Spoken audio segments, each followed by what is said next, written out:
कि सारे नूं बेनती की गई है भी जिन्हें लंगर लाने खास करके जिन्हें प्रबंध करने हैं वो सारे कोविड का टेस्ट करा के आन ते फिर भी इत्थे टीमां डिप्यूट करन लगे हैं कि जिहड़े नहीं करा के आए होणगे उन्हां नूं असीं मौके दे उत्ते टेस्ट करांगे क्योंकि उन्होंने काम करना हुंदा उन्हां लंगर बनाने हुंदे आ लंगर छकाने हुंदे आ संगत जिहड़ी आनी है उन्हां नूं बाकी साडे वल्लों ते अपील है कि सारे कोशिश करन कि अपने मूँह कज के आउण ਜਾਂ कोई डिस्टेंस बना के रखण पर रश बहुत हो जाता है संगत बहुत वड्डी गिनती च हो जाती है फिर बेपरवाही हुंदी संगत में तो रब दा ही आसरा जी फिर गुरु साहब का ही आसरा हुंदा है कि परमात्मा सुख दे के तो नाल ही ये फैसला किया गया कि जिस दिन ज्योति स्वरूप नूं उत्थे जाना है ठीक 1 वजे सारे संसार के लोगों नूं लाइव अरदास करनगे उत्थे सारी संगत नूं अपील करते हैं कि उस अरदास में शामिल होण ते अपने अपने घर जिथे भी देशां विदेशां च बैठे है अपने अपने घरां विच ही वो शहीदां नूं शरधा दे फुल भेंट क्योंकि SGPC का मनोरथ ही है कि मनुखता नूं इंसानियत नूं जिथे लोड़ पवे ते ओह उहदे विच शामिल हुंदी है भावें देश च किसी कोने च भावें किसी state which even world level ते भी किते कोई गल हुंदी है ते SGPC उत्थे हाਜ਼ਰ हुंदी है। कि जिवें कि दशमेश पिता श्री गुरु गोबिंद सिंह दे छोटे साहिबजादे बाबा जोरावर सिंह बाबा फतेह सिंह ते माता गुजरी दी शहीदी लासानी शहादत नूं शहीदी जोड़ मन लगन वाले ने उहदे संबंध च प्रबंधां दे संबंध विच मीटिंग हुई सी उहदे संबंध विच गल करदे बीबी जगीर कौर नाल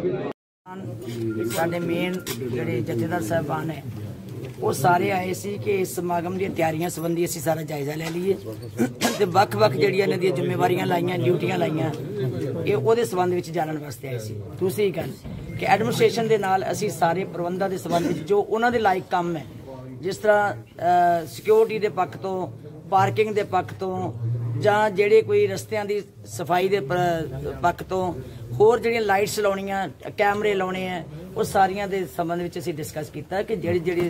सरकार है इहदा पूरा सहयोग देवे और एडमिनिस्ट्रेशन क्योंकि बड़े सियाणप नाल बीबा जी साडे SAP साहब SP साहब बाकी SDM सारे आए सीगे उन्होंने कहा भी कोई किसी किस्म की साडे वल्लों कोई कुताही नहीं हुंदी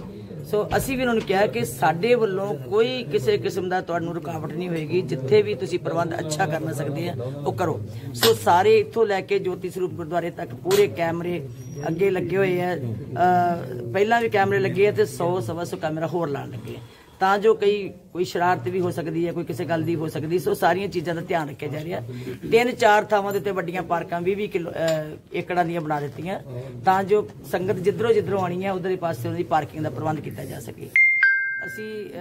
सामने भी VIP जिहड़े मतलब जिहड़े महापुरख आंदे है जां कोई शख्सियत आंदियां सामने भी असी पार्क उन्हां वास्ते बनावांगे तां जो उन्हां दे वास्ते भी सानूं अड़िचन ना कोई आवे कोई मुश्किल ना आवे। सो सारे प्रबंध तकरीबन मुकम्मल है मैनेजर साहब ने सब दस दिता कि 350 के करीब लंगरां दे प्रबंध किए गए ते वैसे तो संगतां श्रद्धा नाल हमेशा ही बहुत सारे लंगर लांदियां सो उन्हां सारियां ने लिखा दिते है भी लंगर जिहड़े है वध तो वध संगतां छकाए जाणगे और सिंपल असीं बेनती भी की है जिस तरह अगे भी श्री अकाल तख्त साहब जी के जथेदार भी बार बार कहते हैं कि इनू श्रद्धा सत्कार दे नाल ते बड़े संगती रूप दे विच सधारण ढंग दे नाल जिहड़े मनाउणे है क्योंकि इत्थे बहुत लोगों की मानसिक पीड़ा उस वेले बनी हुंदी है ये शहादत ही लासानी शहादत करके सारियां दे उस दिन वो सीन पेश हो जाता है जिहड़ा कि सीन जिहड़ा समय ते जांदा है वो सारा जिहड़ा शहादत दे समय है वो साडियां अखां सामने जो निकलदे है ते हर एक दे मन च बहुत वड्डा दर्द पैदा हुंदा है भावें वो तो असीं शक्ति लैण आने हैं सब कुछ हुंदा है कि साडियां नीहां विच साडे छोटे साहिबजादियां दे माता जी दा जो जिथे खून ना सिंझिया उत्थे उन्हां दी मिज दे नाल सानूं खुराक मिली है। सो ये सारियां चीज़ां दा जिहड़ा लोकां दे मनां विच एक बहुत वड्डी श्रद्धा हुंदी है। सो शहीदां नूं नमस्कार करन वास्ते लखां दी गिनती संगतां आउणगीआं जिद्दां अगे भी सारी संगत बड़ी सधारण ढंग दे नाल इत्थे आके नतमस्तक हुंदी है उसी तरह जिवें कोविड दा चल रहा कोविड लई भी कोई खास तैयारियां कीतियां गईयां ओहदे लई देखो जी जिन्हां ने हुणे दस रहे सी SSP साहब होनी कि सारे नूं बेनती की गई है भी जिन्हां लंगर लाउणे है खास करके जिन्हां प्रबंध करने हैं वो सारे कोविड का टेस्ट करा के आन ते फिर भी इत्थे टीमां डिप्यूट करन लगे हैं कि जिहड़े नहीं करा के आए होणगे उन्हां नूं असीं मौके दे उत्ते टेस्ट करांगे क्योंकि उन्होंने काम करना हुंदा उन्हां लंगर बनाने हुंदे लंगर छकाने हुंदे संगत जिहड़ी आनी है उन्हां दी बाकी साडे वल्लों ते अपील है कि सारे कोशिश करन कि अपने मूँह कज के आउण जां कोई डिस्टेंस बना के रखण पर रश बहुत हो जाता है संगत बहुत वड्डी गिनती च हो जाती है फिर बेपरवाही हुंदी संगत में तो रब दा ही आसरा जी फिर गुरु साहब दा ही आसरा हुंदा है कि परमात्मा सुख दे के तोरे रहम तरी सुख पाया सदा 350 लंगर कोई हिदायत दी गई जी लंगर वाले ने इस बार किस तरह के लंगर लगाने हैं कुछ सारे क्या जी सधारण बिल्कुल सिंपल किसान अंदोलन चल रहा जी सारा ਤੁਸੀਂ ਕੀ ਅਪੀਲ ਕਰੋਗੇ ਵੀ ਕਿਸਾਨ ਉੱਥੇ ਹੀ ਸਾਹਿਬਜ਼ਾਦਿਆਂ ਨੂੰ ਸ਼ਰਧਾਂਜਲੀ ਦੇਣ ਕਿ ਇੱਥੇ ਆ ਕੇ ਅਸੀਂ ਦੇਣ? ਦੇਖੋ ਜੀ, ਉਹ ਕਿਸਾਨ ਆਲਰੇਡੀ ਸਵੇਰੇ ਵੀ ਨਿਤਨੇਮ ਕਰਦੇ ਆ, ਸ਼ਾਮ ਨੂੰ ਵੀ ਕਰਦੇ ਆ, ਔਰ ਉਹਨਾਂ ਦੇ ਮਨ ਵਿੱਚ ਇੱਕ ਬਹੁਤ ਵੱਡੀ ਸ਼ਰਧਾ, ਬਹੁਤ ਵੱਡਾ ਸਤਿਕਾਰ ਹੈ ਸ਼ਹੀਦਾਂ ਦੇ ਸੰਬੰਧ ਵਿੱਚ। ਉੱਥੇ ਬੈਠਿਆਂ ਵੀ ਉੱਥੇ ਸਾਡੇ ਅਸੀਂ ਵੀਡੀਓ ਵੀ ਲਾਈ ਹੈ, ਵੈਨ ਵੀ ਲਾਈ ਹੈ, ਜਿਹੜੇ ਉੱਥੇ ਸ਼ਹੀਦਾਂ ਦਾ ਇਤਿਹਾਸ ਵੀ ਦੱਸ ਰਹੀ ਹੈ, ਸ਼ਹੀਦਾਂ ਦੀਆਂ ਫਿਲਮਾਂ ਵੀ ਦਿਖਾ ਰਹੀ ਹੈ, ਹੋਰ ਵੀ ਸਾਰੀਆਂ ਚੱਲ ਰਹੀਆਂ। ਤੇ ਉਹ ਆਪ ਵੀ ਉੱਥੇ ਹੀ ਜਿਹੜੇ ਨਹੀਂ ਆ ਸਕਦੇ ਉੱਥੇ ਬੈਠੇ ਅਰਦਾਸ ਵਿੱਚ ਸ਼ਾਮਲ ਹੋਣ। ਨਾਲ ਹੀ ਇਹ ਫੈਸਲਾ ਕੀਤਾ ਗਿਆ ਕਿ ਜਿਸ ਦਿਨ ਜੋਤੀ ਸਰੂਪ ਨੂੰ ਉੱਥੇ ਜਾਣਾ ਹੈ, ਠੀਕ 1 ਵਜੇ ਸਾਰੇ ਸੰਸਾਰ ਦੇ ਲੋਕਾਂ ਨੂੰ ਅਸੀਂ ਲਾਈਵ ਅਰਦਾਸ ਕਰਨਗੇ ਉੱਥੇ। ਸਾਰੀ ਸੰਗਤ ਨੂੰ ਅਪੀਲ ਕਰਦੇ ਹਾਂ ਕਿ ਉਸ ਅਰਦਾਸ ਦੇ ਵਿੱਚ ਸ਼ਾਮਲ ਹੋਣ ਤੇ ਆਪਣੇ ਆਪਣੇ ਘਰ, ਜਿੱਥੇ ਵੀ ਦੇਸ਼ਾਂ ਵਿਦੇਸ਼ਾਂ 'ਚ ਬੈਠੇ ਆ, ਆਪਣੇ ਆਪਣੇ ਘਰਾਂ ਵਿੱਚ ਹੀ ਉਹ ਸ਼ਹੀਦਾਂ ਨੂੰ ਸ਼ਰਧਾ ਦੇ ਫੁੱਲ ਭੇਂਟ ਕਰਨ। ਜਿਹੜੇ ਇਹ ਧਰਨੇ ਵਿੱਚ ਕਿਸਾਨ ਮਾਰੇ ਗਏ ਨੇ ਜੀ, ਸ਼ਹੀਦੀ ਜੋੜ ਮੇਲੇ ਦੀ ਡੇਟ ਕਲੀਅਰ ਕਰ ਦਿਓ ਕਿਹੜੀ ਹੈ? 25 ਨੂੰ ਵੈਸੇ ਤੇ ਚੱਲਦੇ ਹੀ ਹੈ ਜੀ, ਰੋਜ਼ 25 ਤਰੀਕ ਤੋਂ ਆਰੰਭ ਹੋਣੇ ਹੈ 27 ਤਰੀਕ ਤੱਕ। 26 ਤਰੀਕ ਨੂੰ ਵਿੱਚ ਅਸੀਂ ਮਾਤਾ ਗੁਜਰੀ ਜੀ ਨੂੰ ਸਮਰਪਿਤ ਬੀਬੀਆਂ ਦਾ ਸਮਾਗਮ ਰੱਖਿਆ ਕਿ ਗੁਰਮਤਿ ਸੰਮੇਲਨ, ਉਹਦੇ ਵਿੱਚ ਕੀਰਤਨ ਬੀਬੀਆਂ ਕਰਨਗੀਆਂ, ਕਥਾ ਬੀਬੀਆਂ ਕਰਨਗੀਆਂ, ਢਾਡੀ ਵੀ ਬੀਬੀਆਂ ਹੋਣਗੀਆਂ ਤੇ ਪ੍ਰਚਾਰ ਵੀ ਜਿਹੜਾ ਕੋਈ ਗੁਰਮਤਿ ਦੇ ਇਤਿਹਾਸ ਦਾ ਉਹ ਵੀ ਬੀਬੀਆਂ ਕਰਨਗੀਆਂ। ਪਤਾ ਨਹੀਂ ਜਿਹੜੇ ਉੱਥੇ ਕਿਸਾਨ ਧਰਨੇ 'ਚ ਜਿਹੜੇ ਕਿਸਾਨ ਮਾਰੇ ਗਏ ਉਹਨਾਂ ਦੀ ਮਦਦ ਲਈ ਪ੍ਰਾਈਵੇਟ ਸੰਸਥਾਨ ਤਾਂ ਮਦਦ ਕਰ ਰਹੇ ਨੇ, ਔਰ ਐਸਪੀ ਉਪਰਾਏ ਨੇ ਉਹਨਾਂ ਨੇ ਪੈਨਸ਼ਨ ਦੇਣ ਦੀ ਗੱਲ ਕੀਤੀ ਹੈ। ਐਸਜੀਪੀਸੀ ਵੱਲੋਂ ਵੀ ਇਸ ਤਰ੍ਹਾਂ ਉਪਰਾਲਾ ਕੀਤਾ? ਦੇਖੋ, ਐਸਜੀਪੀਸੀ ਦੇ ਪਹਿਲੇ ਦਿਨ ਤੋਂ ਹੀ 25 ਤਰੀਕ ਤੋਂ ਲੈ ਕੇ ਲਗਾਤਾਰ, ਪਹਿਲਾਂ ਵੀ ਜੋ ਧਰਨੇ ਹੁੰਦੇ ਸੀ ਉਦੋਂ ਵੀ ਸੇਵਾ ਕਰਦੀ ਸੀ, ਕਿਉਂਕਿ ਐਸਜੀਪੀਸੀ ਦਾ ਮਨੋਰਥ ਹੀ ਹੈ ਕਿ ਮਨੁੱਖਤਾ ਨੂੰ, ਇਨਸਾਨੀਅਤ ਨੂੰ ਜਿੱਥੇ ਲੋੜ ਪਵੇ ਤੇ ਉਹ ਉਹਦੇ ਵਿੱਚ ਸ਼ਾਮਲ ਹੁੰਦੀ ਹੈ। ਭਾਵੇਂ ਦੇਸ਼ 'ਚ ਕਿਸੇ ਕੋਨੇ 'ਚ, ਭਾਵੇਂ ਕਿਸੇ ਸਟੇਟ ਵਿੱਚ, ਇਵਨ ਵਰਲਡ ਲੈਵਲ ਤੇ ਵੀ ਕਿਤੇ ਕੋਈ ਗੱਲ ਹੁੰਦੀ ਹੈ ਤੇ ਐਸਜੀਪੀਸੀ ਉੱਥੇ ਹਾਜ਼ਰ ਹੁੰਦੀ ਹੈ। ਇਹ ਸਾਡਾ ਆਪਣਾ ਘਰ ਹੈ, ਇਹ ਸਾਡਾ ਸਾਰੀ ਸੇਵਾ ਦੇ ਵਿੱਚ ਅਸੀਂ ਜੁਟੇ ਹੋਏ ਹਾਂ। 25 ਤਰੀਕ ਤੋਂ ਲੈ ਕੇ ਸ਼੍ਰੋਮਣੀ ਗੁਰਦੁਆਰਾ ਪ੍ਰਬੰਧਕ ਕਮੇਟੀ ਨੇ ਹਰ ਥਾਂ ਦੇ ਉੱਤੇ, ਜਿੱਥੇ ਪਹਿਲਾਂ ਇੱਥੇ ਹਰਿਆਣੇ ਦੇ ਕੋਲ ਵੀ ਜਦੋਂ ਗਏ ਉੱਥੇ ਵੀ ਲੰਗਰਾਂ ਦਾ ਪ੍ਰਬੰਧ ਕੀਤੇ, ਹੁਣ ਵੀ ਉੱਥੇ 3 ਥਾਂ ਦੇ ਉੱਤੇ ਵੱਡੇ ਲੰਗਰ ਸਾਡੇ ਲੱਗੇ ਹੋਏ ਆ। ਈਵਨ ਵਾਟਰਪ੍ਰੂਫ ਅਸੀਂ ਟੈਂਟ ਲਾਤੇ ਆ, ਉਹਨਾਂ ਦੇ ਵਿੱਚ ਬਿਸਤਰੇ ਲਾਏ ਹੋਏ ਆ, ਮੱਛਰਦਾਨੀਆਂ ਲਾਈਆਂ ਹੋਈਆਂ, 3 ਵੈਨਾਂ ਸਾਡੀਆਂ ਉੱਥੇ ਐਂਬੂਲੈਂਸ ਵੈਨਾਂ ਖੜੀਆਂ ਹੋਈਆਂ, ਜਿਹੜੀਆਂ ਕਿ ਡਾਕਟਰਸ ਉੱਥੇ ਬੈਠੇ ਆ, ਦਵਾਈਆਂ ਦੇ ਰਹੇ ਆ ਔਰ ਸੰਗਤਾਂ ਦੀ ਸੇਵਾ ਵਿੱਚ ਜੁਟੇ ਹੋਏ ਆ। ਇੱਕ ਗੱਡੀ ਰੋਜ਼ ਦਵਾਈਆਂ ਦੀ ਲੈ ਕੇ ਜਾਂਦੀ ਹੈ ਤਾਂ ਜੋ ਉੱਥੇ ਦਵਾਈਆਂ ਖਤਮ ਨਾ ਹੋ ਜਾਣ, ਜਿਹੜੀ ਲੋੜ ਪੈਂਦੀ ਹੈ ਨਾਲ ਅਸੀਂ ਸਪਲਾਈ ਕਰਦੇ ਹਾਂ। ਟਾਇਲਟਸ ਜਿਹੜੀਆਂ ਸੀ, ਕਿਉਂਕਿ ਪਹਿਲਾਂ ਮਹਿਸੂਸ ਕੀਤਾ ਸੀ, ਹੁਣ ਤੇ ਚਲੋ ਬਹੁਤ ਸਾਰੇ ਆਏ ਵੀ ਜਾਂਦੇ ਆ, ਸੰਗਤ ਸਾਰੀ ਕਰ ਰਹੀ ਹੈ। ਇਹ ਨਹੀਂ ਕਿ ਇਕੱਲੀ ਸ਼੍ਰੋਮਣੀ ਕਮੇਟੀ ਕਰ ਰਹੀ ਹੈ, ਸਾਰੀਆਂ ਸੰਗਤਾਂ, ਦਿੱਲੀ ਸਿੱਖ ਗੁਰਦੁਆਰਾ ਪ੍ਰਬੰਧਕ ਕਮੇਟੀ, ਸਮਾਜ ਸੇਵੀ ਸੰਸਥਾਵਾਂ, ਲੋਕ ਆਪ ਮੁਹਾਰੇ ਹੀ ਆਪਣੀਆਂ ਗੱਡੀਆਂ ਭਰ ਕੇ ਉੱਥੇ ਲੈ ਕੇ ਜਾ ਰਹੇ ਆ, ਲੰਗਰ ਲਾ ਰਹੇ ਆ, ਤੰਬੂ ਲਾ ਰਹੇ ਆ। ਸਾਰੀਆਂ ਸੇਵਾਵਾਂ ਜਿੰਨੀਆਂ ਕੋਈ ਕਰ ਸਕਦਾ ਉਹ 'ਚ ਵੱਧ ਤੋਂ ਵੱਧ ਕਰਨ, ਕਿਉਂਕਿ ਉੱਥੇ ਠੰਡ ਦੇ ਮੌਕੇ ਦੇ ਉੱਤੇ ਜਿਹੜੀ ਸੰਗਤ ਬੈਠੀ ਹੋਈ ਹੈ ਜਾਂ ਜਿਹੜੀ ਜਾਂਦੀ ਹੈ ਫਿਰ 2-4 ਦਿਨ ਬੈਠ ਕੇ ਆ ਜਾਂਦੀ ਹੈ, ਹਰ ਇੱਕ ਦੀ ਲੋੜ ਹੈ ਉੱਥੇ। ਬਿਸਤਰੇ ਦੀ ਲੋੜ ਹੈ ਉੱਥੇ, ਸਾਬਣ ਦੀ ਲੋੜ ਹੈ ਉੱਥੇ, ਪਾਣੀ ਦੀ ਲੋੜ ਹੈ, ਗੀਜ਼ਰਾਂ ਦੀ ਵੀ ਲੋੜ ਹੈ ਉੱਥੇ, ਵੱਖ-ਵੱਖ ਤਰ੍ਹਾਂ ਨਾਲ ਸੇਵਾ ਕਰ ਰਹੇ ਆ। ਸੋ ਅਸੀਂ ਉੱਥੇ ਜਿੱਥੇ ਵਾਟਰਪ੍ਰੂਫ ਟੈਂਟ ਲਾਤੇ ਆ, ਜਿੱਥੇ ਸਾਡਾ ਲੰਗਰ ਚੱਲ ਰਿਹਾ, ਜਿੱਥੇ ਸਾਡੀ ਡਿਸਪੈਂਸਰੀਆਂ ਕੰਮ ਕਰ ਰਹੀਆਂ, ਐਂਬੂਲੈਂਸਾਂ, ਉੱਥੇ ਨਾਲ ਅਸੀਂ ਟਾਇਲਟਸ ਦੇ ਪ੍ਰਬੰਧ ਕੀਤੇ ਆ ਕਿ ਬੀਬੀਆਂ ਨੂੰ ਜਾਣਾ ਬੜਾ ਔਖਾ ਹੋ ਗਿਆ ਸੀ ਔਰ ਕਹਿੰਦੇ ਸੀ ਬਹੁਤ ਪਰੇਸ਼ਾਨ ਹੋ ਰਹੀਆਂ।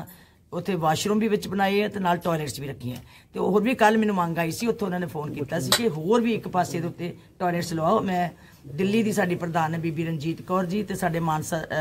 ਮਸਾਣਾ ਸਾਹਿਬ ਮੈਂਬਰ ਨੇ ਐਗਜ਼ੈਕਟਿਵ ਤੇ ਉਹਨਾਂ ਦੀ ਡਿਊਟੀ ਲਾਤੀ, ਅੱਜ ਉਹ ਵੀ ਲੱਗ ਜਾਣ। ਬੀਬੀ ਜੀ, ਜਿਹੜੇ ਕਿਸਾਨ ਦੀ ਡੈਥ ਹੋ ਚੁੱਕੀ ਹੈ ਜੀ, ਤੁਸੀਂ ਕੀ ਕਰ ਰਹੇ ਹੋ? ਜਾਨ ਗਵਾ ਜਾਂਦਾ ਹੈ, ਜਦੋਂ ਆਪਣੀ ਜਾਨ ਵਾਰ ਜਾਂਦਾ ਹੈ, ਇਸ ਸੰਘਰਸ਼ ਦੇ ਵਿੱਚ ਬਹੁਤ ਵੱਡੀ ਤਕਲੀਫ ਹੁੰਦੀ ਹੈ, ਘਰ ਦੇ ਵਿੱਚ ਬਹੁਤ ਵੱਡੀ ਪਰੇਸ਼ਾਨੀ ਹੁੰਦੀ ਹੈ। ਫਿਰ ਖਾਸ ਕਰਕੇ ਜਿਹੜਾ ਕਿਸਾਨ, ਜਿਹੜਾ ਕਿਰਤੀ ਹੈ, ਉਹਦੀ ਜ਼ਿੰਦਗੀ ਜਿਹੜੀ ਹੈ ਬਹੁਤ ਵੱਡੀ ਸਟਰਗਲ ਵਿੱਚੋਂ ਨਿਕਲਦੀ ਹੈ। ਸੋ ਉਹਦੇ ਵਾਸਤੇ ਅਸੀਂ ਦੇਖੋ, ਅਸੀਂ ਕੁਝ ਕਰ ਨਹੀਂ ਸਕਦੇ ਉਹਨਾਂ ਵਾਸਤੇ, ਨਾ ਉਹਨੂੰ ਵਾਪਸ ਲਿਆ ਸਕਦੇ ਹਾਂ, ਪਰ ਅਸੀਂ ਕੋਸ਼ਿਸ਼ ਕਰ ਰਹੇ ਹਾਂ ਕਿ ਥੋੜਾ ਬਹੁਤਾ ਉਸ ਪਰਿਵਾਰ ਦਾ ਜਿਹੜੀ ਉਹਨੂੰ ਹੌਸਲਾ ਦੇਣ ਵਾਸਤੇ, ਉਹਨੂੰ ਤਕੜਾ ਬਣਾਈ ਰੱਖਣ ਵਾਸਤੇ ਅਸੀਂ 1 ਲੱਖ ਰੁਪਇਆ ਜਿਹੜਾ ਜਾਨ ਗਵਾ ਜਾਂਦਾ, ਉੱਥੇ ਜਾਨ ਵਾਰ ਜਾਂਦਾ, ਉਹਦੇ ਵਾਸਤੇ 1 ਲੱਖ ਰੁਪਇਆ ਦੇ ਰਹੇ ਹਾਂ। ਔਰ ਜਿਹਨਾਂ ਦੀ ਸੱਟਾਂ ਵੀ ਲੱਗਦੀਆਂ ਉਹਨਾਂ ਵਾਸਤੇ ਅਸੀਂ ਇਲਾਜ ਵੀ ਕਰਾ ਰਹੇ ਹਾਂ, ਜਿੱਥੇ ਕੋਈ ਲੋੜ ਮਹਿਸੂਸ ਕਰਦਾ। ਇੱਕ ਵੀ ਬੇਅਦਬੀਆਂ ਦਾ ਬੜਾ ਚੱਲ ਰਿਹਾ ਜੀ, ਇਹਦੇ ਲਈ ਅੱਜ ਤੁਸੀਂ ਕੀ ਕਰੀਏ? ਦੇਖੋ, ਸਾਰੇ ਸਿੱਖਾਂ ਦਾ ਫਰਜ਼ ਬਣਦਾ ਕਿ ਆਪਣੇ ਗੁਰੂ ਗ੍ਰੰਥ ਸਾਹਿਬ ਜੀ ਦੀ ਸੇਵਾ ਸੰਭਾਲ ਵਾਸਤੇ ਪੂਰੀ ਪੈਰਵਾਈ ਦੇ ਨਾਲ ਉੱਤੇ ਕੰਮ ਕਰਨ ਔਰ ਪੂਰੀ ਪਹਿਰੇਦਾਰੀ ਕਰਨ। ਜੇ ਕਿਤੇ ਕੋਈ ਇਹੋ ਜਿਹੀ ਘਟਨਾ ਵਾਪਰਦੀ ਹੈ, ਉਹ ਮੈਂ ਸਮਝਦੀ ਹੈ ਕਿ ਗੁਰੂ ਘਰ ਦੀਆਂ ਕਮੇਟੀਆਂ ਤੇ ਉੱਥੋਂ ਦੀ ਮੈਨੇਜਮੈਂਟ ਦੀ ਲਾਪਰਵਾਹੀ ਕਰਕੇ ਵਾਪਰਦੀ ਹੈ। ਸੋ ਇਹ ਲਾਪਰਵਾਹੀਆਂ ਨਹੀਂ ਹੋਣੀਆਂ ਚਾਹੀਦੀਆਂ। ਗੁਰੂ ਸਾਹਿਬ ਜੀ ਦਾ ਅਦਬ ਬਹੁਤ ਜ਼ਰੂਰੀ ਹੈ। ਕਮੇਟੀਆਂ ਨੂੰ ਫਰਜ਼ ਬਣਦਾ ਕਿ ਜੇ ਕਰੋੜਾਂ ਦੇ ਅਸੀਂ ਗੁਰਦੁਆਰੇ ਬਣਾਉਂਦੇ ਆ ਤੇ ਉੱਥੇ ਸੇਵਾਦਾਰ ਵੀ ਪੂਰੇ ਰੱਖਣ ਤਾਂ ਜੋ ਰਾਤ ਦੀ ਪਹਿਰੇਦਾਰੀ ਵੀ ਕਰਨ, ਦਿਨ ਦੀ ਪਹਿਰੇਦਾਰੀ ਵੀ ਕਰਨ ਤੇ ਕੱਲਾ ਗ੍ਰੰਥੀ ਨਾ ਹੋਵੇ, ਉੱਥੇ ਸੇਵਾਦਾਰ ਵੀ ਮੌਜੂਦ ਹੋਣੇ ਚਾਹੀਦੇ ਤਾਂ ਜੋ ਸਾਰਾ ਸੇਵਾ ਸੰਭਾਲ ਚੰਗੀ ਤਰੀਕੇ ਨਾਲ ਕੀਤੇ ਜਾ ਸਕਣ। ਫਿਰ ਬੇਅਦਬੀ ਜਦੋਂ ਹੁੰਦੀ ਹੈ, ਕੋਈ ਆ ਕੇ ਸ਼ਰਾਰਤੀ ਕਰ ਜਾਂਦਾ ਜਾਂ ਕੋਈ ਗਲਤ ਕਰ ਜਾਂਦਾ, ਫਿਰ ਸਾਰਿਆਂ ਦੇ ਮਨ ਜਿਹੜੇ ਭੁਲੰਦਰੇ ਜਾਂਦੇ ਆ। ਸੋ ਇਹ ਸਾਰੀਆਂ ਚੀਜ਼ਾਂ ਦਾ ਧਿਆਨ ਰੱਖਣਾ ਚਾਹੀਦਾ। ਮੰਡੀ ਗੋਬਿੰਦਗੜ੍ਹ ਵਿੱਚ ਅੱਜ 2 ਬੇਅਦਬੀਆਂ ਦੇ ਮਾਮਲੇ ਬਹੁਤ ਦੇਖੋ, ਇਹੀ ਤੇ ਗੱਲ ਹੈ ਕਿ ਗੁਰਦੁਆਰਿਆਂ ਵਾਲੇ ਇਹ ਨਹੀਂ ਸੋਚਦੇ ਕਿ ਅਸੀਂ ਪਹਿਲਾਂ ਗੁਰੂ ਘਰ ਜੇ ਬਣਾਇਆ ਤੇ ਗੁਰੂ ਘਰ ਦੇ ਵਿੱਚ ਸੇਵਾਦਾਰ ਵੀ ਪੂਰੇ ਰੱਖੀਏ। ਧਿਆਨ ਵੀ ਰੱਖਣਾ ਸਾਡਾ ਫਰਜ਼ ਬਣਦਾ ਹੈ। ਬੇਅਦਬੀ ਹੋਣ ਦੇ ਨਾਲ ਕਿੰਨੇ ਸਿੱਖਾਂ ਦਾ ਮਨ ਜਿਹੜਾ ਪੀੜਤ ਹੁੰਦਾ। ਸੋ ਮੈਂ ਤੇ ਹੱਥ ਜੋੜ ਕੇ ਬੇਨਤੀ ਕਰਦੀ ਹਾਂ ਕਿ ਗੁਰੂ ਘਰ ਦੀ ਸੇਵਾ ਸੰਭਾਲ ਵਾਸਤੇ ਗੁਰੂ ਗ੍ਰੰਥ ਸਾਹਿਬ ਜੀ ਦੇ ਅਦਬ ਦੇ ਵਿੱਚ ਵੱਧ ਤੋਂ ਵੱਧ ਅਸੀਂ ਉੱਥੇ ਦੇਖੋ ਸੰਗਤ ਮੱਥਾ ਟੇਕਣ ਆਉਂਦੀ ਹੈ, ਉੱਥੇ ਕੋਈ ਸੇਵਾਵਾਂ ਕਰਦੀ ਹੈ, ਜੇ ਉਹਦਾ 1 ਮਿੰਟ ਦੇ ਵਿੱਚ ਹੀ ਜਦੋਂ ਕੋਈ ਇਸ ਤਰ੍ਹਾਂ ਦੀ ਘਟਨਾ ਵਾਪਰਦੀ ਹੈ ਤੇ ਸਾਰੀ ਮਨ ਦੀ ਪੀੜਾ ਜਿਹੜੀ ਹੈ ਉਹਨੂੰ ਮਹਿਸੂਸ ਹੁੰਦੀ ਹੈ। ਸੋ ਇਹ ਸਾਰੀਆਂ ਗੱਲਾਂ ਦਾ ਧਿਆਨ ਰੱਖਣਾ ਚਾਹੀਦਾ। ਵੀਰ ਜੀ, ਇੱਕ ਤੁਹਾਡੇ ਬਿਆਨ ਨੂੰ ਲੈ ਕੇ ਕਿਸਾਨੀ ਅੰਦੋਲਨ ਦੇ ਇੱਕ ਬਿਆਨ ਨੂੰ ਲੈ ਕੇ ਕੋਈ ਵਿਵਾਦ ਪੈਦਾ ਹੋਇਆ ਸੀ ਜੀ? ਦੇਖੋ ਜੀ, ਕੋਈ ਐਸੀ ਗੱਲ ਨਹੀਂ ਜੀ, ਨਾ ਮੈਂ ਕਦੀ ਕੋਈ ਗਲਤ ਕਿਹਾ ਹੀ ਹੈ ਜੀ, ਨਾ ਕੁਝ ਕਿਸੇ ਨੇ ਆਪ ਕੀਤਾ ਸੀਗਾ। ਮੈਂ ਤੇ ਅੱਜ ਵੀ ਦੇ ਦਿੱਤਾ, ਬਾਰ-ਬਾਰ ਉਹ ਗੱਲ ਕਰਨ ਦੀ ਲੋੜ ਨਹੀਂ। ਕਿਸਾਨ ਸਾਰੇ ਦੇਸ਼ ਦਾ ਇਸ ਵੇਲੇ ਸੰਘਰਸ਼ ਹੈ, ਸਾਰੇ ਇਕੱਲੇ ਪੰਜਾਬ ਦਾ ਨਹੀਂ, ਸਾਰੇ ਦੇਸ਼ ਦੇ ਕਿਸਾਨ ਜਿਹੜੇ ਆ ਉੱਥੇ ਸੰਘਰਸ਼ ਲੜ ਰਹੇ ਆ। ਹਰ ਵਿਅਕਤੀ, ਖਾਸ ਕਰਕੇ ਪੰਜਾਬ ਦਾ ਤੇ ਬੱਚਾ ਕਿਸਾਨੀ ਨਾਲ ਸੰਬੰਧਿਤ ਹੈ। ਇਹਦੇ ਵਿੱਚ ਸਾਰੇ ਲੋਕ ਜਿਹੜੇ ਹੈ ਉਹ ਵੀਰਾਂ ਕੱਤ ਕੇ ਉੱਤੇ ਸ਼ਾਮਲ ਹੋ ਰਹੇ ਹੈ। ਮੈਂ ਤਾਂ ਸਿਰਫ ਇਹ ਗੱਲ ਕਹਿਣੀ ਹੁੰਦੀ ਹੈ ਕਿ ਅਸੀਂ ਸਾਰੇ ਉਸ ਸੰਘਰਸ਼ ਨੂੰ ਆਪਣਾ ਸੰਘਰਸ਼ ਸਮਝ ਰਹੇ ਹਾਂ। ਹੁਣ ਆਪਣਾ ਸੰਘਰਸ਼ ਕਹਿਣਾ ਤੇ ਕੋਈ ਜ਼ੁਲਮ ਨਹੀਂ, ਸਾਰੇ ਦੇਸ਼ ਦਾ ਸੰਘਰਸ਼ ਕਹਿਣਾ ਕੋਈ ਜ਼ੁਲਮ ਨਹੀਂ, ਸਾਰੇ ਪੰਜਾਬ ਦਾ ਸੰਘਰਸ਼ ਕਹਿਣਾ ਹਰ ਕੋਈ ਇਹ ਸਮਝਦਾ ਸਾਡਾ ਸੰਘਰਸ਼ ਹੈ, ਕਿਉਂਕਿ ਸਾਡੇ ਨਾਲ ਜੁੜਿਆ ਹੋਇਆ ਹੈ, ਅਸੀਂ ਉਹਦੇ ਨਾਲ ਜੁੜੇ ਹੋਏ ਹਾਂ। ਸੋ ਇਸ ਕਰਕੇ ਇਹਨੂੰ ਬਾਰ-ਬਾਰ ਉਸ ਗੱਲ ਨੂੰ ਕਰਨਾ ਮੇਰਾ ਖਿਆਲ ਹੈ ਮੇਰੇ ਲਈ ਸ਼ੋਭਾ ਨਹੀਂ ਦਿੰਦਾ। ਹੋਣ ਵਾਲੀ ਸ਼ਹੀਦੀ ਸਭਾ ਦੇ ਦੌਰਾਨ 25, 26, 27 ਤਰੀਕ ਨੂੰ ਜਿਹੜੇ ਪੁਲਿਸ ਵੱਲੋਂ ਪ੍ਰਬੰਧ ਕੀਤੇ ਗਏ ਨੇ, ਅਸੀਂ ਗੱਲ ਕਰਾਂਗੇ। ਸਾਡੇ ਨਾਲ SPH ਹਰਪਾਲ ਸਿੰਘ ਨੇ, ਉਹਨਾਂ ਨਾਲ ਗੱਲ ਕਰਦੇ, ਉਹਨਾਂ ਦਾ ਕੀ ਪ੍ਰਬੰਧ ਕੀਤੇ ਗਏ ਨੇ ਤੇ ਕਿੰਨੇ ਕੈਮਰੇ ਲਗਾਏ ਗਏ ਨੇ। ਸਤਿ ਸ਼੍ਰੀ ਅਕਾਲ ਸਰ। ਸਤਿ ਸ਼੍ਰੀ ਅਕਾਲ ਜੀ। ਸਾਡੇ ਵੱਲੋਂ ਜਿਹੜੇ ਹੈਗੇ ਨੇ ਪ੍ਰਬੰਧ ਮੁਕੰਮਲ ਨੇ ਤੇ ਸਾਡਾ ਵੀ ਜੋ ਵੀ ਸਾਡੀ ਡਿਮਾਂਡ ਸੀਗੀ ਫੋਰਸ ਦੀ ਉਹ ਆ ਰਹੀ ਹੈ ਤੇ ਉਸ ਤੋਂ ਬਾਅਦ ਜੋ ਵੀ ਇਨਫਰਾਸਟ੍ਰਕਚਰ ਸੀ, ਗੱਡੀਆਂ, ਜੋ ਵੀ ਅਸੀਂ ਮੰਗ ਕੀਤੀ ਸੀ, ਸਾਡੇ ਕੋਲ ਤਕਰੀਬਨ ਕੁਛ ਨਾ ਕੋਈ ਪਹੁੰਚ ਵੀ ਗਿਆ ਤੇ ਬਾਕੀ ਪਹੁੰਚ ਰਿਹਾ ਤੇ 21 ਤਰੀਕ ਤੱਕ ਸਾਰਾ ਜਿਹੜਾ ਹੈਗਾ ਸਾਡੇ ਨੇ ਪੂਰੇ ਪ੍ਰਬੰਧ ਪੂਰੇ ਹੋ ਜਾਣਗੇ। ਬਾਕੀ ਡਿਊਟੀ ਸਾਡੀ ਰਾਉਂਡ ਦੀ ਕਲੌਕ ਹੁਣ ਵੀ ਚੱਲ ਰਹੀ ਹੈ ਕਿ ਜਿੱਦਾਂ ਦੇਖਣ 'ਚ ਆ ਰਿਹਾ, ਤੁਹਾਨੂੰ ਵੀ ਪਤਾ ਹੀ ਆ ਵੀ ਅੱਜ ਫੋਰਸ ਲਾਈ ਹੋਈ ਆ ਅਸੀਂ, ਕਿਉਂਕਿ ਸੰਗਤ ਕਾਫੀ ਜ਼ਿਆਦਾ ਹੈਗੀ ਹੈ। ਸੋ ਇਹਦੇ ਨਾਲ ਨਾਲ ਮੈਂ ਤੁਹਾਡੇ ਥਰੂ ਇਹ ਵੀ ਲੋਕਾਂ ਨੂੰ ਰਿਕੁਐਸਟ ਕਰਨੀ ਚਾਹੁੰਦਾ ਕਿ ਜਿਹੜਾ ਹੈਗਾ ਕੋਵਿਡ ਦੀਆਂ ਹਦਾਇਤਾਂ ਦੀ ਪਾਲਣਾ ਕਰਦੇ ਹੋਏ ਉਹਦਾ ਵੀ ਜ਼ਰਾ ਧਿਆਨ ਰੱਖਣ ਤੇ ਦਰਸ਼ਨ ਵੀ ਕਰਨ, ਆਪਣੀ ਆਸਥਾ ਵੀ ਪੂਰੀ ਕਰਨ ਤੇ ਨਾਲ ਨਾਲ ਇਹਦਾ ਵੀ ਧਿਆਨ ਰੱਖਿਆ ਜਾਵੇ। ਬਾਕੀ ਜਿਹੜਾ ਸਿਵਲ ਪ੍ਰਸ਼ਾਸਨ ਤੇ ਪੁਲਿਸ ਪ੍ਰਸ਼ਾਸਨ ਵੱਲੋਂ ਸਾਡੇ ਇੰਤਜ਼ਾਮਾਤ ਪੂਰੇ ਨੇ ਤੇ ਸਾਡਾ ਜਿਹੜਾ ਹੈਗਾ ਦੀ ਕੈਂਪ ਵੀ ਐਸਟੈਬਲਿਸ਼ ਹੋ ਗਿਆ ਤੇ ਟੈਂਪਰੇਰੀ ਪੁਲਿਸ ਲਾਈਨ ਵਗੈਰਾ ਸਾਡਾ ਜੋ ਵੀ ਹੁੰਦਾ ਸਾਰਾ ਪ੍ਰੋਗਰਾਮ ਪੂਰਾ ਐਸਟੈਬਲਿਸ਼ ਹੋ ਚੁੱਕਿਆ ਤੇ ਮੈਂ ਤਾਂ ਇਹੀ ਕਹੂੰਗਾ ਤੇ ਆਉਣ ਵਾਲੇ ਦਿਨ ਨਾਕਾਬੰਦੀ ਜਿੱਥੇ ਕਿਤੋਂ ਡਿਵਾਈਡ ਕੀਤਾ ਗਿਆ, ਜਿਵੇਂ ਕਿ ਅਸੀਂ ਡਿਵਰਸ਼ਨਾਂ ਸਾਡੇ ਡਿਵਰਸ਼ਨਾਂ ਜਿਹੜੀਆਂ ਸਾਡੀਆਂ ਮੁਕੰਮਲ ਨੇ ਤੇ ਹੋ ਚੁੱਕੀਆਂ ਨੇ ਤੇ ਚਾਹੇ ਬਡਾਲੀ ਤੋਂ ਨਵੀਪੁਰ ਹੁੰਦੇ ਹੋਏ ਹੈਗੀ ਆ ਹੰਸਾਲੀ ਸਾਹਿਬ ਦੇ ਰਾਹੀਂ, ਚਾਹੇ ਉਹ ਚੰਡੀਗੜ੍ਹ ਵਾਲੇ ਪਾਸਿਓਂ ਆ ਜਾਂ ਚੰਡੀਗੜ੍ਹ ਨੂੰ ਜਾਣ ਵਾਲੀ ਹੈ ਤੇ ਉਹ ਸਾਡੇ ਸਾਰਾ ਕੁਝ ਮੁਕੰਮਲ ਹੈ। ਮਰਿੰਡੇ ਵਾਲੀ ਸਾਈਡ ਤੋਂ ਵੀ ਤੇ ਮੇਰਾ ਖਿਆਲ ਕੋਈ ਦਿੱਕਤ ਨਹੀਂ ਹੈਗੀ ਤੇ ਅਸੀਂ ਇਹੀ ਰਿਕੁਐਸਟ ਕਰਦੇ ਹਾਂ ਤੁਹਾਡੇ ਥਰੂ, ਜਿਹੜੇ ਅਨੰਦਪੁਰ ਸਾਹਿਬ ਰੋਪੜ ਤੋਂ ਆਉਣ ਵਾਲੇ ਨੇ ਉਹ ਮਰਿੰਡੇ ਤੋਂ ਬਾਇਆ ਚੁੰਨੀ ਹੋ ਕੇ ਹੀ ਆਉਣ ਤੇ ਉਹਦੇ ਨਾਲ ਸਾਡਾ ਜਿਹੜਾ ਹੈਗਾ ਕਾਫੀ ਕੰਟਰੋਲ ਹੋ ਜਾਏਗਾ। CCTV ਕੈਮਰੇ ਇੰਸਟਾਲੇਸ਼ਨ ਹੋ ਰਹੀ ਹੈ ਤੇ ਜਲਦੀ ਅਸੀਂ ਉਹਨਾਂ ਨੂੰ ਇੰਸਟਾਲ ਕਰ ਦਿਆਂਗੇ। Thank you. ਕਿੰਨੇ ਮੁਲਾਜ਼ਮ ਨੇ ਜਿਹੜੇ ਆਪਣੇ? ਮੁਲਾਜ਼ਮ ਦੇ ਬਾਰੇ ਹਰੇ ਫਿਗਰ ਮੈਂ ਅਰਾਊਂਡ ਤੁਹਾਨੂੰ ਅੱਜ ਨਹੀਂ ਦੇ ਸਕਦਾ, ਉਹ ਕੱਲ ਤੋਂ ਬਾਅਦ ਦਾਂਗਾ। Thank you. ਜੈ ਹਿੰਦ। E5 ਚੈਨਲ ਪੰਜਾਬੀ ਹੁਣੇ ਸਬਸਕ੍ਰਾਈਬ ਕਰੋ, ਬੈਲ ਆਈਕਨ ਤੇ ਕਲਿੱਕ ਕਰੋ।